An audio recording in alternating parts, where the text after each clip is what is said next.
Good afternoon students. Last લેક્ચરમાં આપણે ફુગાવાનો અર્થ જોયેલો હતો. ફુગાવો એટલે શું? કે જેને આપણે ટૂંકમાં એવું કહેતા કે ભાવમાં થતો સતત વધારો એટલે ફુગાવો. ફુગાવા વિશે આપણે ઘણી બધી ચર્ચાઓ કરેલી. હવે આપણે એના અર્થ પછી જોવાનું છે ફુગાવાના લક્ષણો. ફુગાવાના કયા કયા લક્ષણો છે? તો પેલું, ભાવ સપાટીમાં સતત વધારો થાય. સમજો, કોઈ પણ વસ્તુ છે એની જે ભાવ સપાટી કહેવાય એમાં જે સતત વધારો થતો હોય એને કહેવામાં આવે છે ફુગાવો. તો પહેલો પોઈન્ટ આપણે જોયો કે ભાવ સપાટીમાં સતત વધારો થાય એને કહેવામાં આવે છે ફુગાવો. બીજું લક્ષણ છે અર્થતંત્રમાં બધા જ ક્ષેત્રોમાં ભાવ વધે. બધા જ ક્ષેત્ર એટલે શું? તો કે ઉત્પાદનના સાધનો એ બધા ક્ષેત્ર કહેવાય. જમીન, મૂડી, શ્રમ, નિયોજ. આ ચારે ચાર ક્ષેત્રો, આ ઉપરાંત એને લગતા બધા કામકાજ જે કરતા હોય છે તે ક્ષેત્રમાં ભાવમાં સતત ને સતત શું થતો રહે છે? વધારો.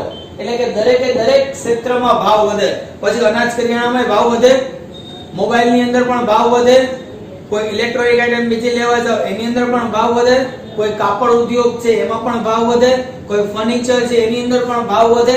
દરેક ક્ષેત્રની અંદર ભાવમાં વધારો થાય. once again I repeat, અર્થતંત્રના બધા જ ક્ષેત્ર માં ભાવમાં શું થવો જોઈએ? વધારો. જો બધા જ ક્ષેત્રના ભાવમાં છે તે વધારો થાય તો એને કહેવામાં આવે છે ફુગાવો. પહેલો પોઈન્ટ કે ભાવ સપાટીમાં થતો સતત વધારો એટલે ફુગાવો. બીજો પોઈન્ટ કે અર્થતંત્રના બધા જ ક્ષેત્રમાં જે ભાવ વધે, અર્થતંત્રના બધા જ ક્ષેત્રમાં જે ભાવ વધે એને કહેવામાં આવે છે ફુગાવો. અને થર્ડ પોઈન્ટ, નાણાંનું મૂલ્ય એટલે એની ખરીદ શક્તિ દિવસે ને દિવસે શું થતી જાય? તો કે ઘટતી જાય. નાણાંનું જે એક્ચ્યુઅલ મૂલ્ય છે એ ઘટતું જાય. હવે એને એક્ઝામ્પલ દ્વારા આપણે સમજીએ કે જ્યારે નોટબંધી નહોતી થઈ પહેલાનો સમય તમે ખાલી જસ્ટ થિંક કરો. છોકરો 1000 રૂપિયાની નોટ હતી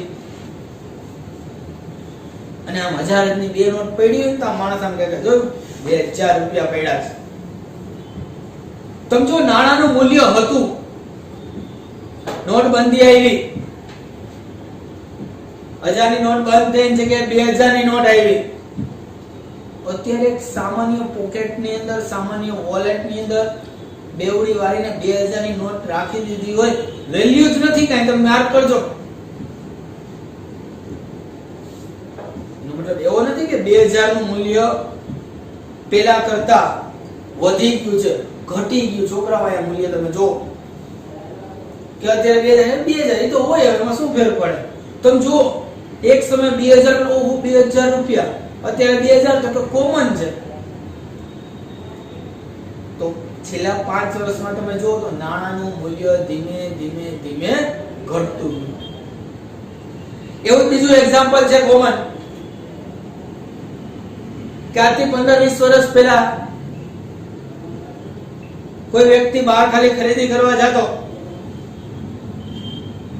એક્ઝામ્પલ તરીકે લે કે કપડાની જોડી લેવા ગયો, કેટલા ને 500 રૂપિયા. 500 રૂપિયાની જોડી લીધી, રૂપિયા વાળો કહેવાય તો ભાઈ.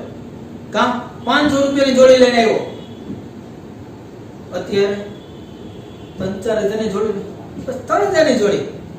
મારે તો 3500 વાળી જોડી પડી છે. અરે હું તો 4000 નો ખાલી શર્ટ પહેરું છું. તમે જો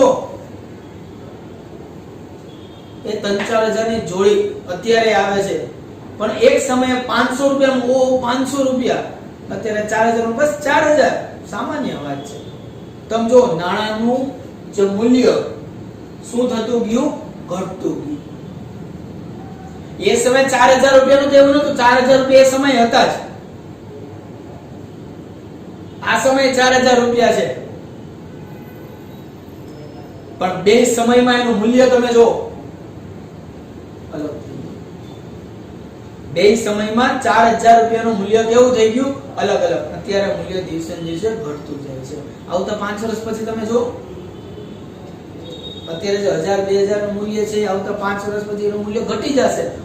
100% ઘટી જશે. શું કામ? કારણ કે અત્યારનો જે સમય છે, પહેલાનો જે સમય છે, આ ફુગાવાનો સમય છે. જેમ જેમ સમય પસાર થતો જશે એમ એનું મૂલ્ય ઘટતું જશે. અને જ્યારે પણ મૂલ્ય ઘટે એટલે કે એની ખરીદ શક્તિ ઘટે ત્યારે એને કહેવામાં આવે છે ફુગાવો. ચોથો પોઈન્ટ છે પૂર્ણ રોજગારીની સ્થિતિ પછી. પૂર્ણ રોજગારી આપણે અગાઉ જોઈ રહ્યા કે બધા લોકોને કામ ધંધો મળે. જમીન, મૂડી, શ્રમ, નિયોજક. જમીનમાં બધા લોકો કામ કરતા હોય, મૂડી તરીકે બધા લોકો વર્કઆઉટ કરતા હોય, શ્રમ તરીકે બધા લોકોને મજૂરી મળતી હોય, બધા પાસે વર્ક છે,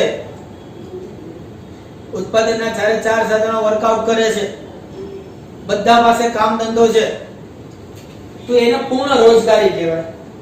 હવે એ પૂર્ણ રોજગારીની સ્થિતિ છે છતાં પણ ભાવ સપાટી છે એ શું થાય છે?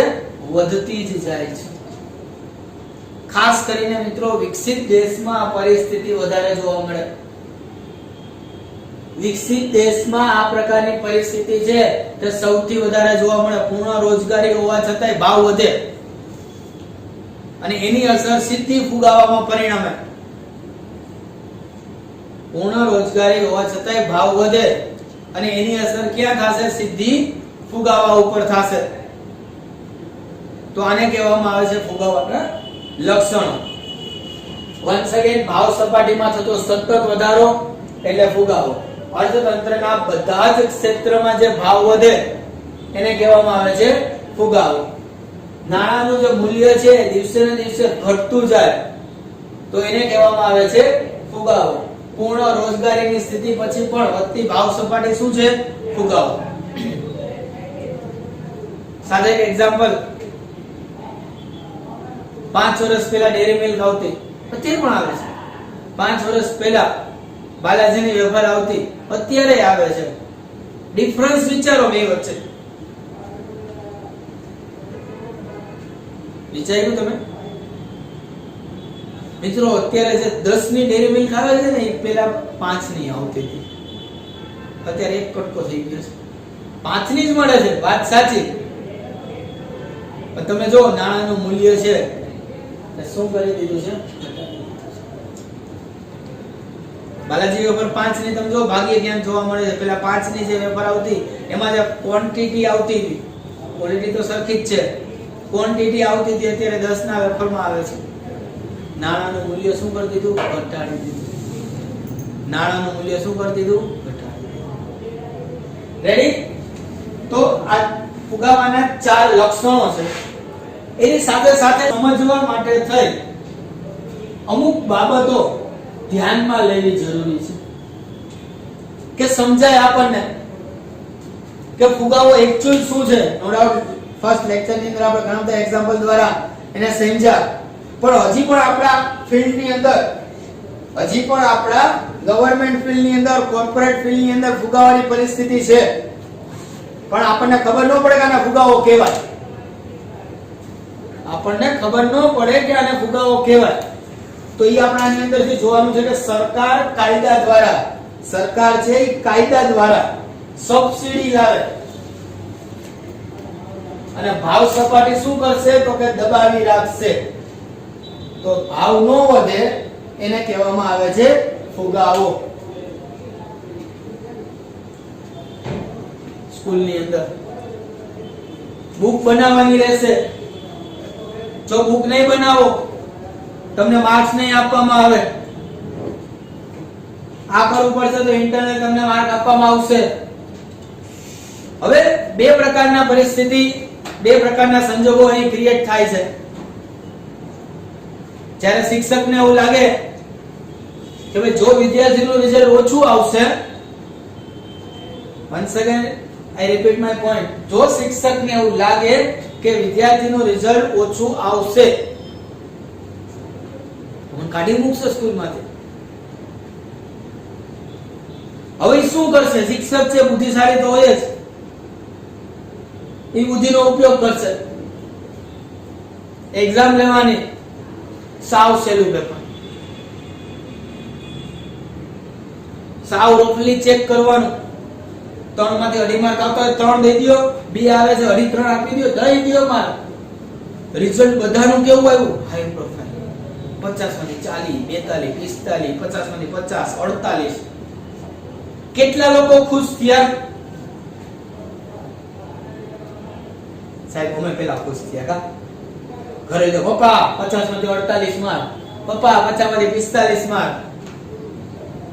આવડી ગયું, રાજી રાજી થઈ ગયા. પ્રિન્સિપાલ રાજી, કા સાહેબ મસ્ત ભણાવે છે, રિઝલ્ટ જો ફર્સ્ટ ક્લાસ. પણ એ શિક્ષકે શું કર્યું? ખાલી બુદ્ધિ વાપરી, જે સરકાર વાપરે છે એ શિક્ષકે સ્કૂલની અંદર દાબેલો ફુગાવો કર્યો. શું કર્યો? દાબેલો ફુગાવો.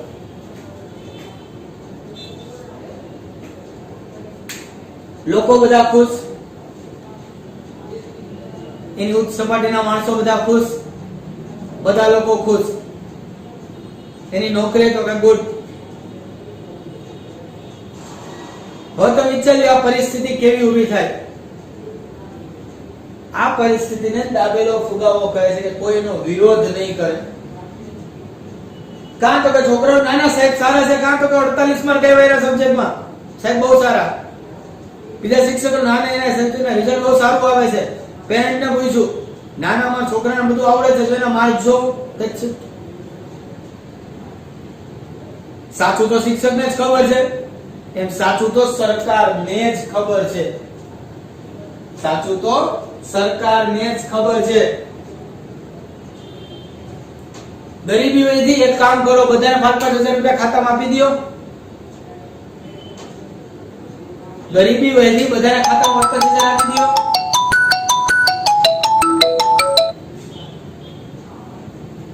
ગરીબી વયથી ખાતાની અંદર છે તો બધાને 5,000 રૂપિયા આપી દો. મફત અનાજ આપો. મકાન લેવું છે સબસિડી આપો, 2.5-3 લાખ રૂપિયાની સબસિડી આપી દો. આ લોન લીધી 10% ની માફી, આ લોન લીધી તમને આટલા ટકા માફ. સરકાર બહુ સારી છે, સરકાર આપણને આટલી બધી સહાય આપે છે, સરકાર આપણને આમ કરે છે, પણ એ એક્ચ્યુઅલ રિઝલ્ટ સામે આવવા દેતી નથી. આ પરિસ્થિતિને કહેવાય દાબેલો ફુગાવો. લોકોને તો ગયું જ ને, સબસિડી આપી, વ્યાજ માફ કરી દીધું,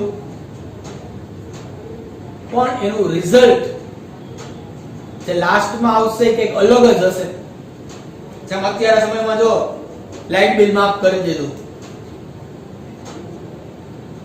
લોનના હપ્તા ભરવામાંથી માફી આપી, શું છે? એક પ્રકારનો દાબેલો ફુગાવો છે.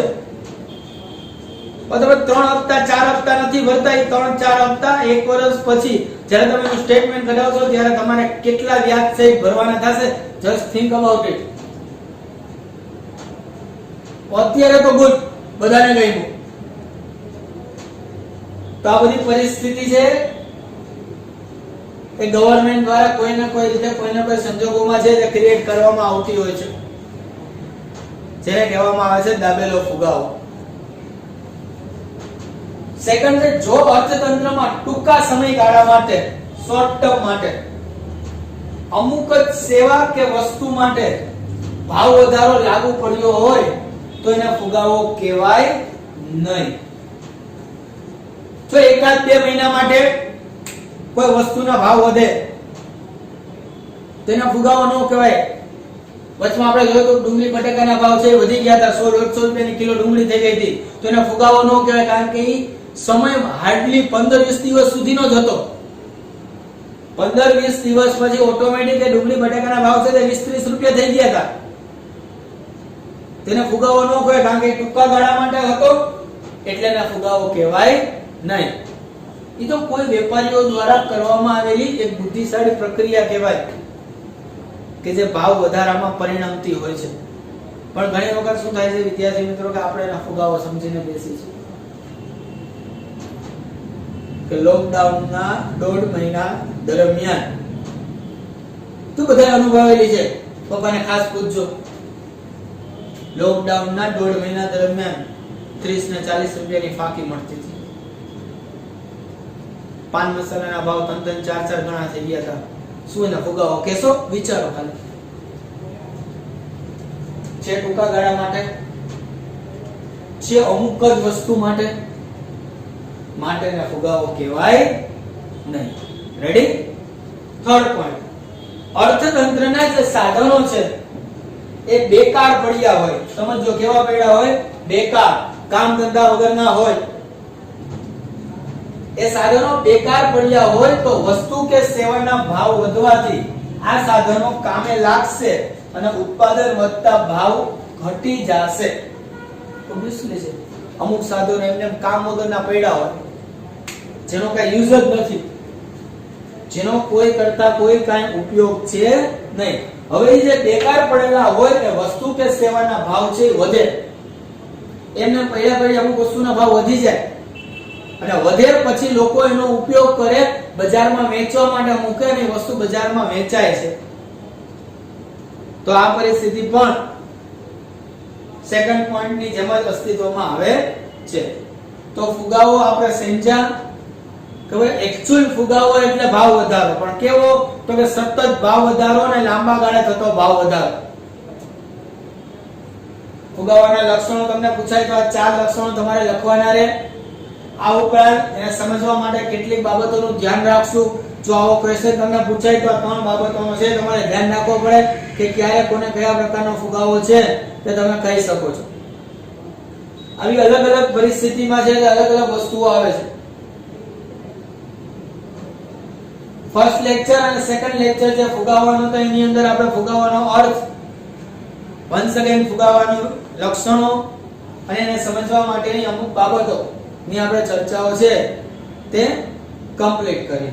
આના ઉપરથી તમારે તમારા સમાજની અંદર એ ધ્યાન રાખવાનું રહેશે કે ખરેખરમાં ફુગાવો છે તે શું પરિસ્થિતિમાં હોઈ શકે છે અને કેવી રીતે એ ફુગાવાને છે એ તમે ઇગ્નોર કરી શકો છો. ડન? Thank you.